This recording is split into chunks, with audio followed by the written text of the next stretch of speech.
أفلح من صلى على محمد وآل محمد. اللهم صل على محمد. ثانية على حب الزهراء. اللهم صل على. ثالثة على حب أمير المؤمنين بأعلى الأصوات. اللهم صل. صلى الله عليك يا سيدي ويا مولاي يا أبا عبد الله يا ابن رسول الله وابن أمير المؤمنين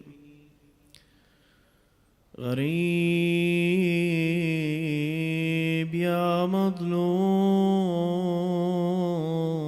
كربلاء. صلوا على محمد وآل محمد. اللهم صل على محمد وآل محمد. Assalamu alaikum wa rahmatullahi wa barakatuh, dear brothers and sisters. And also in this night, as you know, we commemorate Imam Sajjad, salamullahi alayhi, the 25th night of Muharram. So before we go deep into what has happened at that time, we need to recognize that Imam Zain al-Abidin has spent a great deal of time living after Imam Hussein alayhi salam. So if you look at the difference between the time in which Karbala has happened and the time in which Imam Zain al-Abidin was taken by Allah subhanahu wa ta'ala, he spent almost 40 years. So from the 61st Hijri year until the 95th. Almost 40. So all of this time, this was one of the lengthiest time that any Imam has lived, which was very difficult, especially for Imam Zain al-Abidin. Reason being that when Imam Zain al-Abidin lived this life, the very eventful life, he saw many occurrences that are very disturbing, marked by Karbala, for instance, which is the most disturbing he's ever lived through. But what is more disturbing than seeing that is living more years to come. So Zainab alayhi salam did not live for such a long time. She's just 1 year younger than Imam Hussein. She was born in the 4th Hijri year. He was born in the 3rd Hijri year. Imam Hassan on the 2nd Hijri year. So they are very close. And in the time of Karbala, they were 50 something between Imam Hussein and also between Sayyidah Zainab. So Zainab alayhi salam, although she suffered a lot, but she went to her Lord sooner than Imam Zain al-Abidin. He had to actually withstand it all. So the question that poses itself is that one of the most important places at the time of Imam Hussein salamullahi alayhi, and also then at the time of Zain al-Abidin, because he is his successor, is Basra. Basra in Iraq. That was a place in which many of the occurrences of Karbala were formulated. For instance, Ubaidullah ibn Ziyad, he was the leader of the army. And although he did not go to Karbala, he stayed in Kufa. He held governmentship at Basra at time of Muawiyah. So when Muawiyah died in the 61st Hijri year, Yazid came and Ubaidullah ibn Ziyad held office not only in Basra. Then Yazid gave him governmentship from Basra to Kufa, and that was on behalf of Sir John or Sarjun as we call it in Arabic, which was a Christian minister that was close to Muawiyah, and he used to actually help him in formulate all of his foreign policy. So after Yazid came, he told Yazid, I have some bad news to deliver to you, but it is also good news. So he said, what was it? So he asked him, if your father were to order you something, would you accept? Then he said, of course, my father has just passed away. So then he said, give Ubaidullah ibn Ziyad governmentship from Basra to Kufa. And Yazid used to hate Ubaidullah ibn Ziyad, but he agreed reluctantly. And so what happened right then is that the influence of Basra carried on to Kufa. So why are we talking about Basra? Basra is a place in which two things happened. The leadership and command of the army that went against Imam Hussein started from Basra, from the leader Ubaidullah ibn Ziyad. because he was the one to initiate the army in Basra and also hold checkpoints so that no one is able to actually leave Basra and go to aid Hussein. And when he went to Kufa, he destroyed anything that Muslim ibn Aqil has done, and he removed the people from around him, and also he held a stronghold over there. And over that also, he sent the army of Kufans to go and fight Imam Hussein. So the leadership of the army against Hussein started from Basra, and also the army that wanted to aid Imam Hussein started from Basra. There were 10,000 men under the leadership of the Basrans that left Basra long before Imam Hussein came to Basra, and they were steadfast waiting in the northwest of Basra, away from any army of Ibn Ziyad, so that no one could stop them, and indeed no one could stop an army of 10,000 people. They were waiting for Hussein to come, but unfortunately when Hussein came close to Basra, they had to revolve around it because Ubaydullah ibn Ziyad already took his measures and already posed checkpoints so that nobody is able to actually go inside or go outside for the fact. So they stayed there until Karbala has finished unbeknownst to them. Anyhow, so we're talking about Basra because at the time of Hussein and after Hussein, it is the place from which all war has started. And it is the place from which the enemies of Hussein and also the aiders of Hussein started to come out, so that they would be able to help, not even in the time of Hussein, but also after him.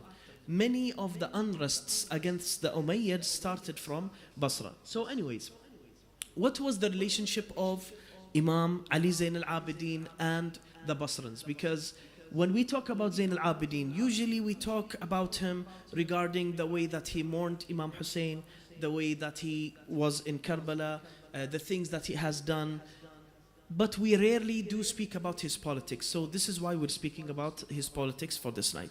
Anyhow, so Imam Zain al-Abidin salamullahi alayh, he did not return back from Karbala through Basra. So he did not pass by this gateway, by this bottleneck of politics. Why was that? When he was going to Karbala with Imam Hussein, obviously they had to turn from east of Basra all around it. So all into Iran, almost inside Iran, to go inside to towards Kufa, which of course they did not go to, they went to Karbala. So he did not pass then. And when they were returning to Medina, what happened is that they were taken from Karbala to Kufa, to Sham, the Levant, and then they went back to Karbala, and from Karbala to Medina they did not go southward, but they went southwest, which is the easiest way for them and closer way. So he did not even pass by there, and that was also intentional, because Imam Zain al-Abidin knew it was a very dangerous time. He has taken many measures. First measure, when he returned to Medina, he did not actually live in Medina for 5 years, until Al-Mukhtar al-Thaqafi went out into war with the enemies of Hussein and slaughtered them all.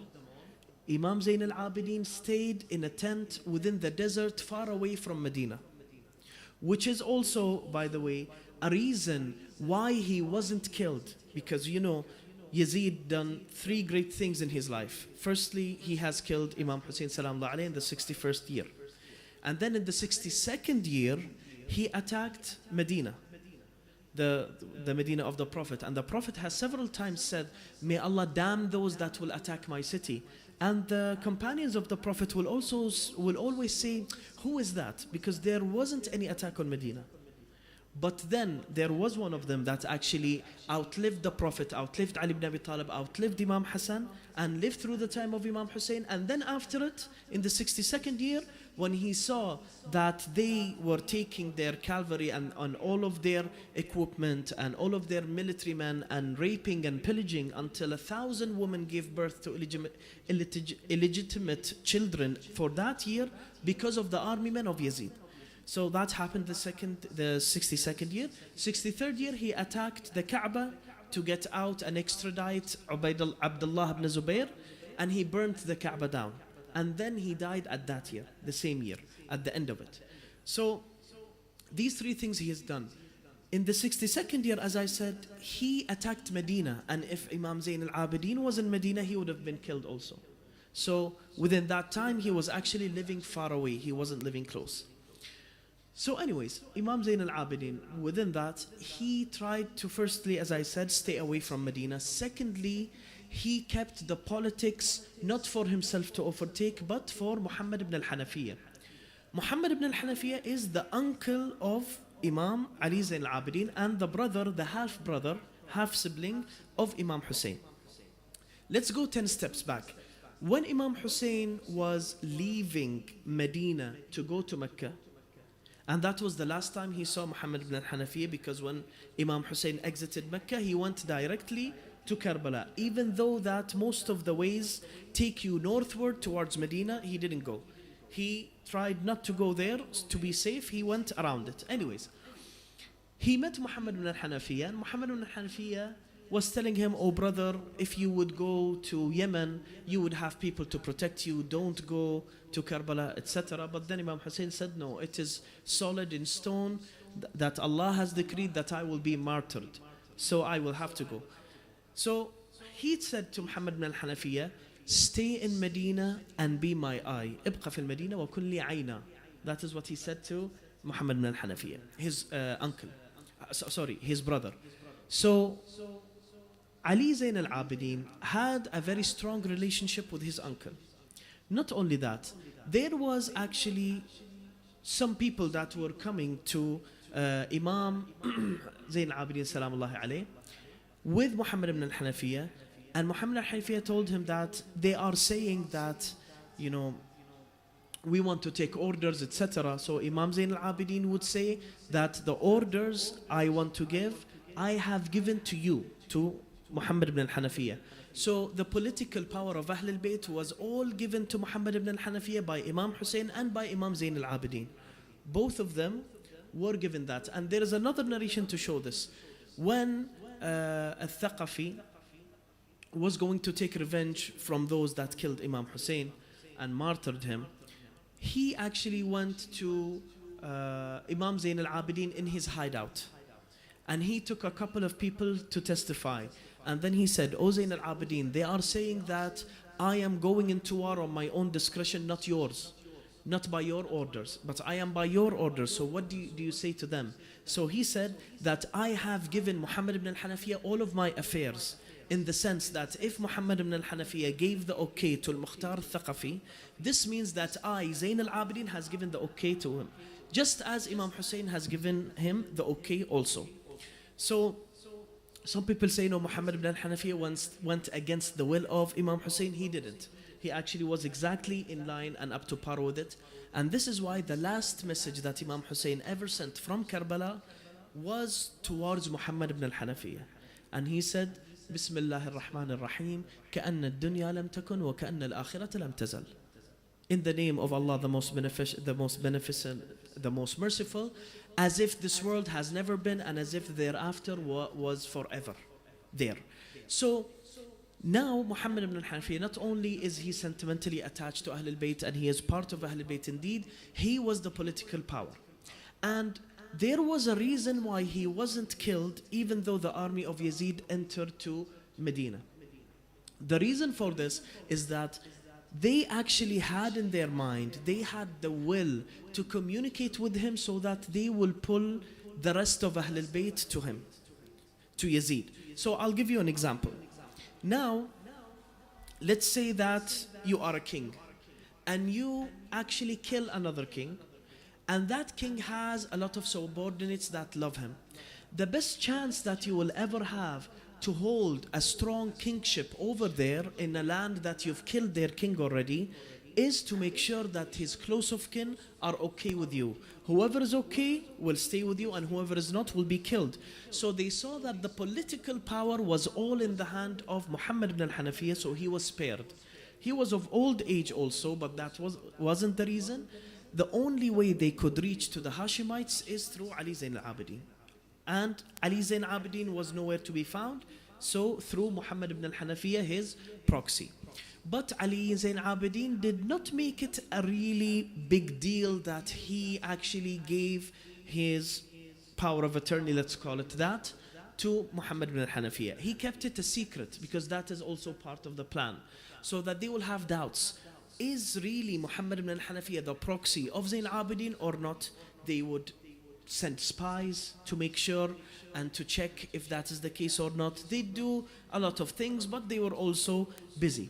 So now, Ali Zayn al-Abidin had his connections through to Mukhtar by who? By Muhammad ibn al-Hanafiya, his uncle. And some people would say, but no, but Mukhtar is a bad guy, he's not a good guy. So when we refer to our scholars, let's say Sayyid Khou'i for example, Sayyid Khou'i has gone and looked into the narrations that speak against al-Mukhtar and the narrations that speak with Mukhtar. Those that speak with him are more highly regarded, are more respected, and the narrators are more, let's say, verified. And the narrations that speak against him, they seem to be forged by the enemies of Ahlul Bayt. So let's see what was the relationship between Ali Zayn al-Abidin and between Mukhtar. So first of all, Ali Zayn al-Abidin used to always accept the gifts of Mukhtar, to the extent that Zayd the martyr, the son of Zayn al-Abidin, was actually a son of a mother that was given by Mukhtar to Imam Zayn al-Abidin. As you know, that in Islam did not bring slavery, but it brought in regulations so that it will be eradicated. This is why the first place on earth that slavery was eradicated was actually in the Arabic Peninsula by Islam. And that was just 4 centuries after the Prophet. Slavery was abolished last in the West in the last century only. So anyways, in that time, if you would have a slave gifted to you and she was a woman, then she would automatically be a wife to you, so that you would rid her of her slavery, and then you would have children with her, and if you had children with her, the chances of her being freed are almost certain. So one of the slaves that were sent, the lady slaves that were sent from Mukhtar, was accepted by Zayn al-Abidin, and then she conceived Zayd al-Shaheed, the martyr. So this is how close they both were. He used to always accept his gifts. Something else also, Al-Mukhtar was amongst a few handful of people that actually knew where Zayn al-Abidin was hiding away from Medina, because he was close but yet far and hiding in between mountains, etc. So that for 5 years. Thirdly, Imam Zayn al-Abidin did not break mourning on Imam Hussein except after Al-Mukhtar severed the heads of the enemies of Imam Hussein and took the full revenge of those that have unjustly killed him.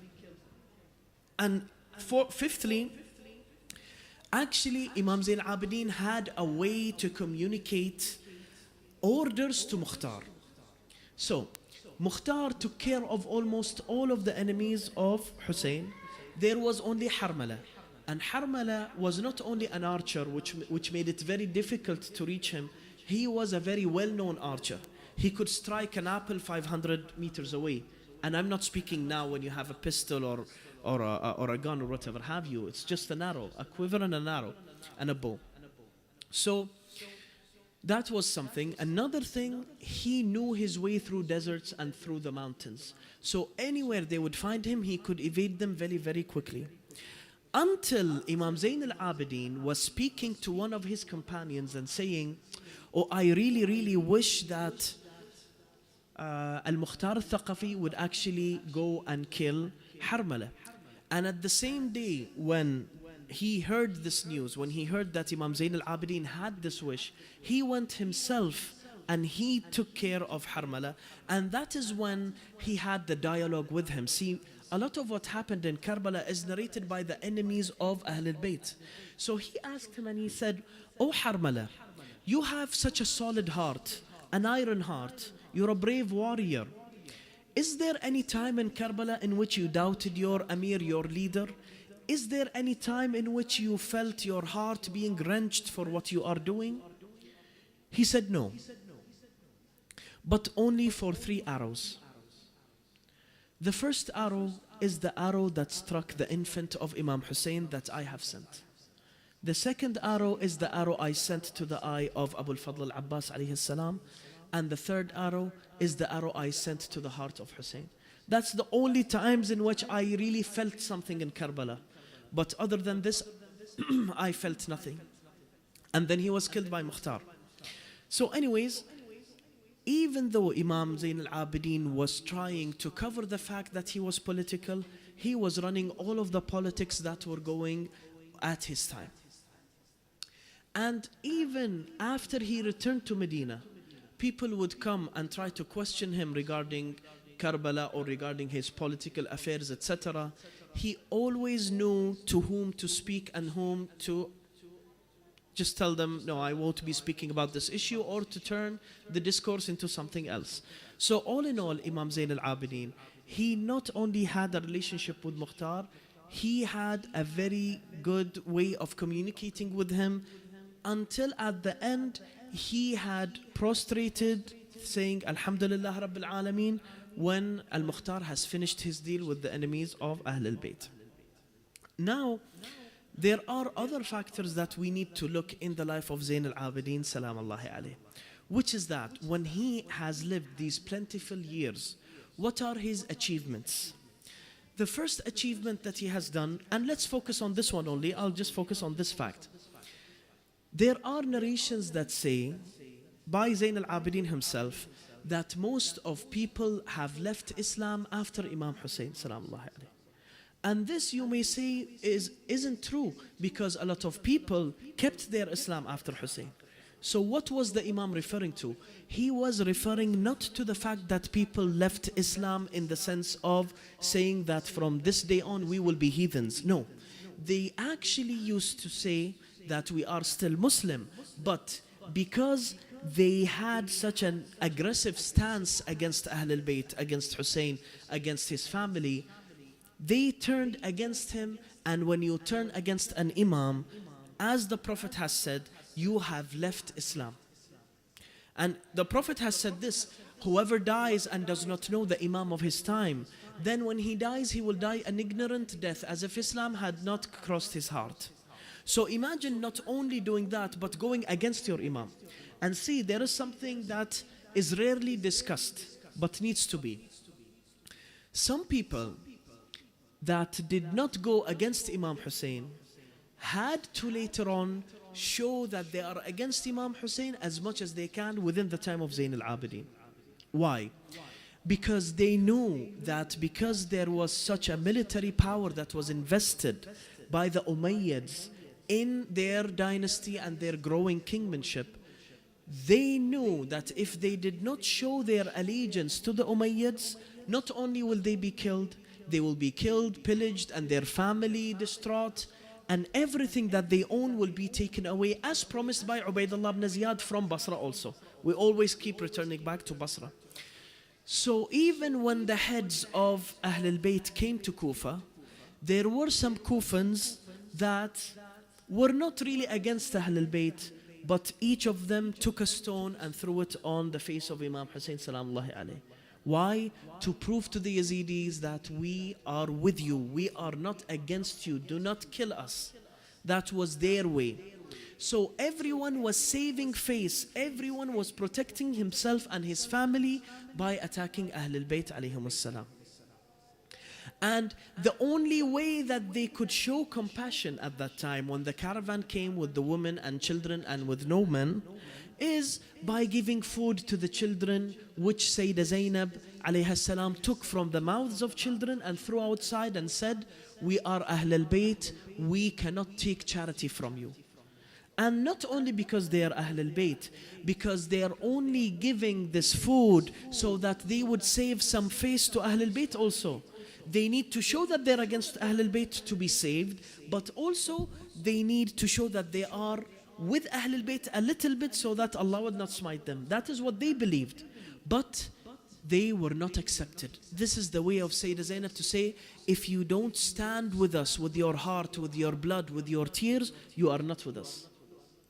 Just like Imam Hussein did. You know, when Imam Hussein was looking for people to aid him, he met a guy, and this guy said that, oh Hussein, I'm not able to go out and help you, but my sword is worth 1,000 swords, and my horse is worth 1,000 horses. So take them both with you to Karbala at least.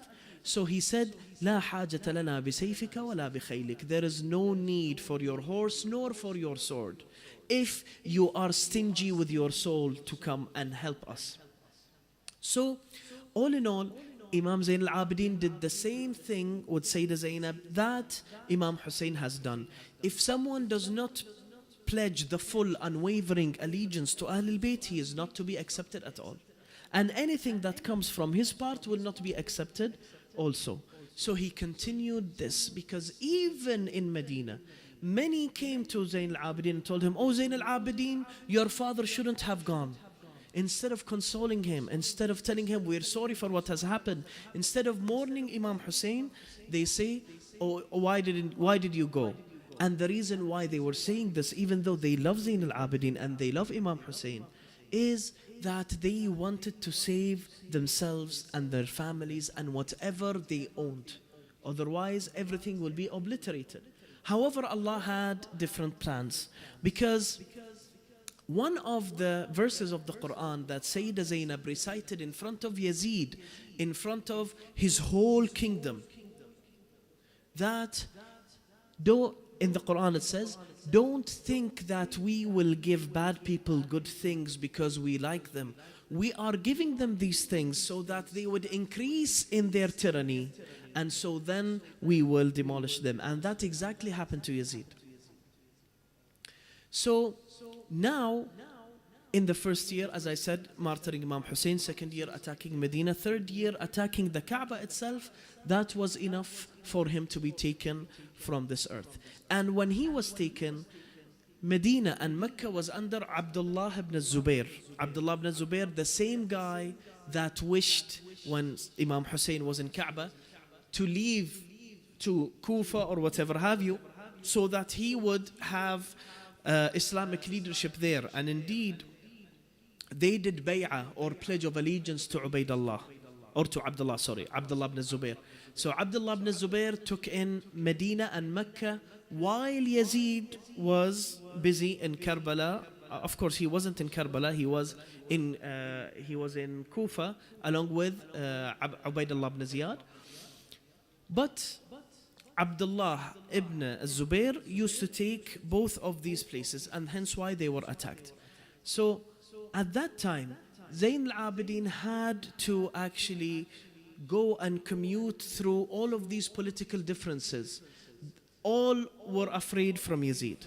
Some of them were under the protection of Abdullah ibn Zubair and was wanting him. Some people were going around, for example, Al-Thaqafi, to revenge for Imam Hussein. Some people wanted the Marwanis to have their, let's say, stronghold in Medina and Mecca. So it was very politically difficult. Again, what was the achievement of Imam Hussein salamullahi alayhi? His top achievement is returning people to Allah. In many pieces of poetry you would hear, وَالنَّاسُ عَادَتْ إِلَيْهِمْ جَاهِلِيَّتُهُم. People returned to their ignorant ways as if the Prophet wasn't a thing. So Imam Zain al-Abidin, the way he instilled fear of Allah into people's eye again is through the tears of his eyes that he shed on Imam Hussein, and through the worship that he showed people. He was the person to take on the worship of Ali ibn Abi Talib and try to recreate it. And even one of the narrations say that he had a sahifa, or a paper, or a book. You could call it a paper or a book that has the worship of Ali ibn Abi Talib, and from time to time he would look at it and say, "Oh my God, who could follow you, O Ali ibn Abi Talib, in your worship? Nobody can." And he would replicate it slowly by slowly. So you would see that Imam Zain al-Abidin, most of his narrations were regarding fear of Allah. Most of his narrations were prayers or supplications or things to get people closer to Allah. In that very difficult political time in which he could not have any true political power that was directed from him, he had to direct it through Mohammed ibn al-Hanafiyyah, through, let's say, Abdullah ibn Abbas, through Abdullah ibn Ja'far, the husband of Zainab alayha salam. He did that in proxy. the only thing he could do is to return people to Allah subhanahu wa ta'ala. This is why we have a Sahifa Sajjadiyya, the Sajjadite book, and within it, prayers, supplications, everything that gets us close to Allah. If Imam Zayn al-Abidin did not do that, people would lose their way with Islam from the time of Hussein. Because in time of Hussein, the blood of Hussein woke people up. But after they have awoken, they need something to replenish them. Just as if you wake up from long slumber, you feel hungry, you feel thirsty, you feel a need to resatiate yourself, that is the role of Zayn al-Abidin. And if Zayn al-Abidin did not provide the spiritual power to the Muslims that will aid their emotional feelings because of the blood of Imam Hussein, people then would not follow Islam. And you know where the fruits of Zayn al-Abidin sprouted? In the first hawza that was ever created.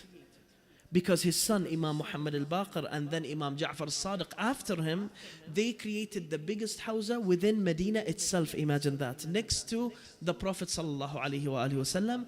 And the house of of Imam Ja'far al-Sadiq is exactly opposite to the Green Dome in Al-Medina. Exactly opposite to it, you would see that there is restrooms. Unfortunately, it was turned to restrooms, but this is the exact place of the house of Ja'far Sadiq. He would exit, visit his grandfather, pray, and then initiate the hawza in Fajr. So, if we want to know how great of a man Zayn al-Abidin is, we only have to look at the time before him and after him to see the changes that he has inflicted. So, there are three things that are very necessary to everyone that is here and everyone in the world to go to the kingdom of Allah, to go to the heavens. What is that? First of all, you need strong emotions with religion. That is established by the blood of Imam Hussein. Secondly, you need spiritual power and worship given by Imam Zayn al-Abidin. Thirdly, you need knowledge, which is the most important thing of all. And it will benefit, and no one will benefit from his emotions nor from his spirituality if he does not have knowledge.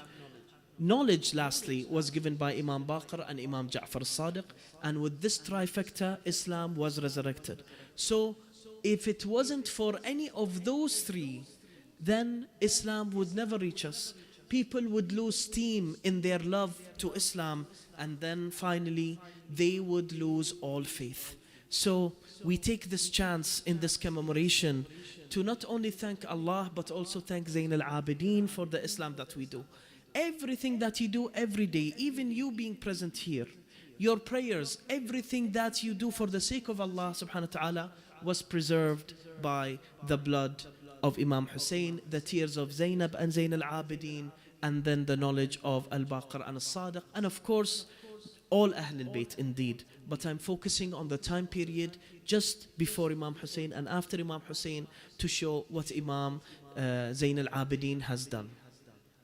But unfortunately, in a night just like this, imagine Imam Zayn al-Abidin alayhi salam suffering from his poison.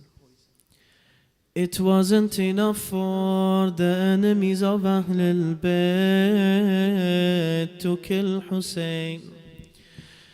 So they went after Imam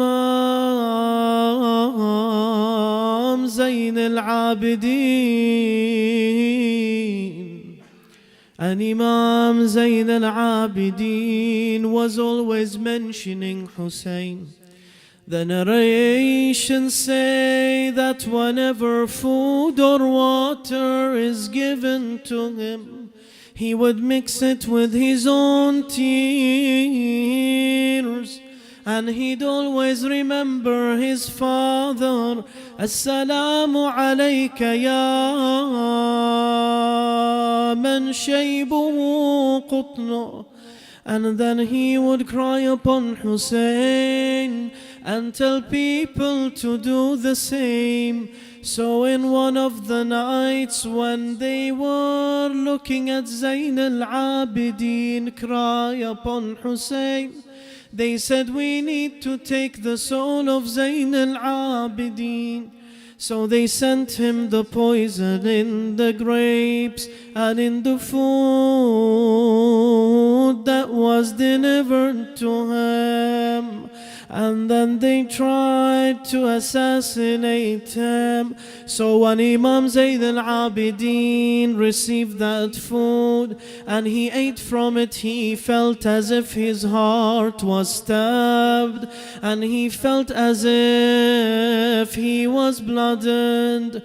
So then he gave his farewells to his family, and he told them, "Oh my family, forever remember Imam Hussein alayhi salam." Until the day came and he was looking to his son, and he told him, "Oh my son, if I go and leave this world, you are to be the Imam. Just remind our Shiites to forever keep their prayer." And then Imam Zayn al-Abidin left this world. ولكن الأمر لله ولا حول ولا قوة إلا بالله. يا الله بالحسين الوجيه وأمه وأخيه والتسعة المعصومين من ذريته وبنيه، صل على محمد وآل محمد، واقض اللهم حوائجنا وحوائج الحاضرين والمستمعين والمسببين. اللهم يسر أمورنا وأمورهم واغفر لنا ولهم، واهدنا اللهم بهداك وأنعم علينا بتقواك. وأسألك اللهم أن تجمع بيننا وبين محمد وآله في هذه الدنيا وفي الآخرة بحق محمد وعترته الطاهرة. ورحم الله من قرأ سورة الفاتحة وأهدى بثوابها للمؤمنين والمؤمنات والشهداء والصالحين مسبوقة بالصلاة على محمد وآل محمد.